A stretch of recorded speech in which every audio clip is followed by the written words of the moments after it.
Hello, જાગુસ kitchen જર્નીમાં આપ સૌનું સ્વાગત છે. ફ્રેન્ડ્સ, આજે આપણે એક ખૂબ જ સરસ, ખૂબ સોફ્ટ અને એકદમ હેલ્ધી અને નહિવત તેલથી બનતો એવો નાસ્તો રેડી કરીશું. આ દેખાવમાં એકદમ સરસ અને ખાવામાં એટલો ટેસ્ટી છે ને કે હું તમને શું કહું. તો ચાલો શરૂ કરીએ. આની પહેલાં આપણે અડધો કપ ચણાની દાળ લીધી છે અને તેને 4 કલાક પહેલાં પલાળી અને પછી તેનું બધું પાણી કાઢીને લીધેલી છે.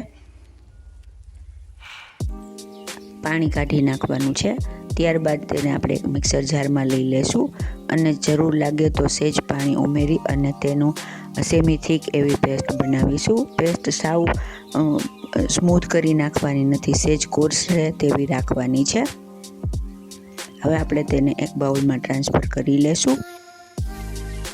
ફ્રેન્ડ્સ, આ નાસ્તો એકદમ પ્રોટીનથી ભરપૂર અને તેલના બિલકુલ નહિવત ઉપયોગથી બને છે, તો એકદમ હેલ્ધી છે અને એટલો સરસ ને તો તમે આખો વિડીયો ચોક્કસથી જોજો. હવે આપણે તેમાં મસાલા કરીશું. આના માટે અડધી ચમચી લાલ મરચું પાવડર, પિંચ જેટલી હળદર,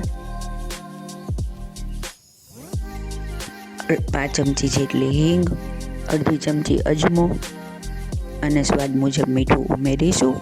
અજમાનો ટેસ્ટ આમાં ખૂબ જ સરસ જાય છે. આમે કોઈ પણ ચણાની વસ્તુમાં તમે અજમો નાખશો તો તેનો ટેસ્ટ ખૂબ જ સરસ આવશે. ફ્રેન્ડ્સ, આ ઢોકળા અને ભજીયા બંનેની વચ્ચેનું વર્ઝન છે.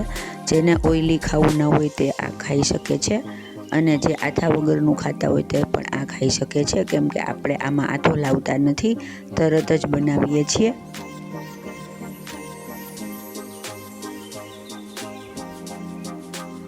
પ્રોટીનથી સુપર રીચ એવો નાસ્તો આ બને છે, તો તમે ચોક્કસથી બનાવજો.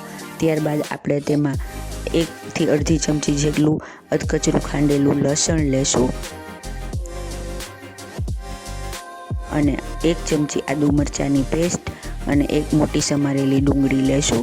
તમે લસણ ડુંગળી ન ખાતા હો તો સ્કીપ કરી શકો છો, પણ લસણ ડુંગળીનો ટેસ્ટ આમાં ખૂબ જ સરસ આવે છે.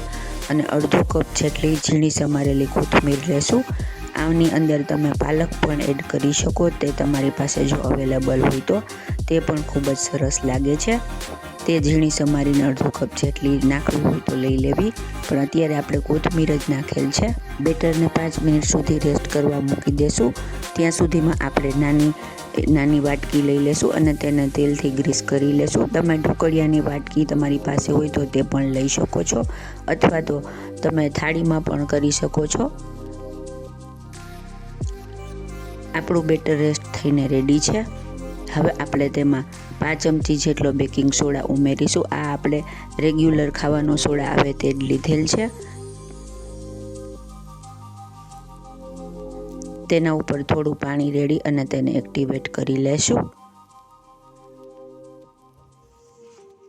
ત્યારબાદ બરાબર તેને મિક્સ કરી દેશું. આપણું બેટર એકદમ ફ્લફી થઈ જશે.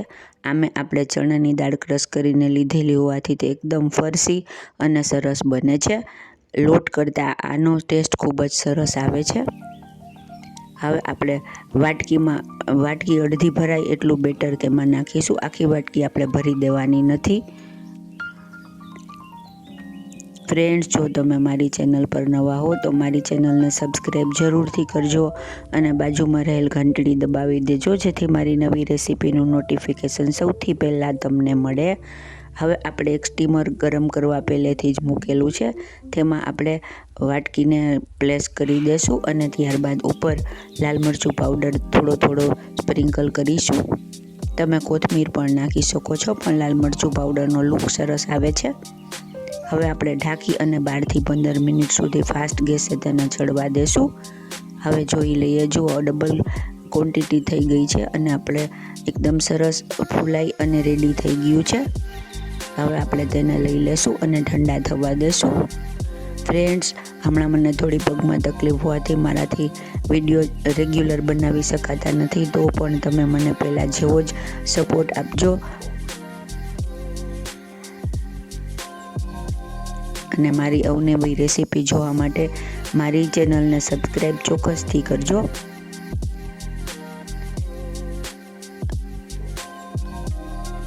હવે આપણે તેને અનમોલ્ડ કરી દેશું. સહેજવાર ઠરવા દઈ અને પછી અનમોલ્ડ કરવાનું છે, જેથી આપણા નાસ્તો ભાંગી ન જાય. એકદમ સુપર ટેસ્ટી અને સુપર ઇઝી અને પ્રોટીનથી રીચ એવો ચણાની દાળનો એકદમ સરસ નાસ્તો રેડી છે, જે ઢોકળા પણ નથી અને ભજીયા પણ નથી, તેમ છતાં એકદમ ટેસ્ટી અને મજેદાર. મેં તેને રેડ ચીલી સોસથી સર્વ કરેલો છે.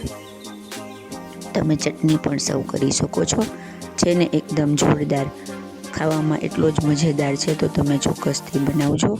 હવે આપણે તેની સોફ્ટનેસ જોઈ લઈશું. એકદમ સુપર સોફ્ટ અને સુપર ટેસ્ટી એવો આપણી ચણાની દાળનો નવો નાસ્તો રેડી થઈ ગયો છે. અને આપણે શું નામ કહેશું તે પણ મને ચોક્કસથી જણાવજો.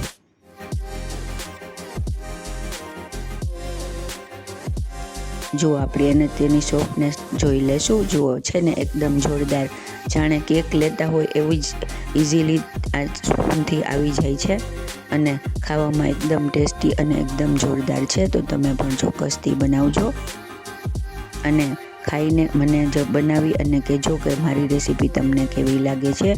એકદમ સ્પોન્જી અને એકદમ સુપર ટેસ્ટી એવો આપણો ચણાની દાળનો નવો નાસ્તો રેડી છે. તો તમે પણ ચોક્કસથી બનાવજો. ફ્રેન્ડ્સ, જો તમને મારી રેસીપી પસંદ આવી હોય તો મારી ચેનલને લાઇક, શેર અને સબસ્ક્રાઈબ જરૂરથી કરજો. અને હા, કોમેન્ટ્સ પણ લખજો. ધન્યવાદ.